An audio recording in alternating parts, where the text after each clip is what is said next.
میں تو اکثر یہ کہتا ہوں کہ جتنے ذاکرین خطبہ ہمارے شیعوں کو کہتا ہوں کہ آپ کی مجلس پر آتے ہیں تو سب سے پہلے ان کے سامنے قرآن رکھو،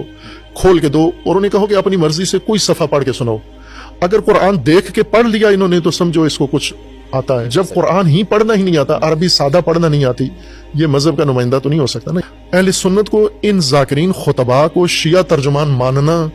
یہ درست بات نہیں ہے، جب انہیں پتہ ہے کہ یہ اپنے مذہب کی بھی بات نہیں سمجھتے، یہ تاجر لوگ ہیں، کاروباری لوگ ہیں، اور بہت سارے سنی سے شیعہ ہوئے ہیں یہ اس طرح کے، یہ بھی آپ کے علم میں ہونا چاہیے، کاروبار اچھا ہے، آمدن اچھی ہے یہاں پر۔ تو پہلی بات یہ ہے کہ یہ تو اپنے مذہب کے بارے میں صحیح ان کا مطالعہ نہیں ہے، پورا نہیں ہے، نہ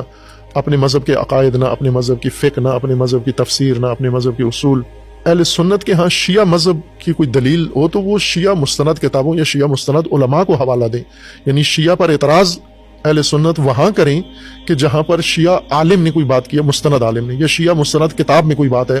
یہ حق بنتا ہے اہل سنت کو۔ اور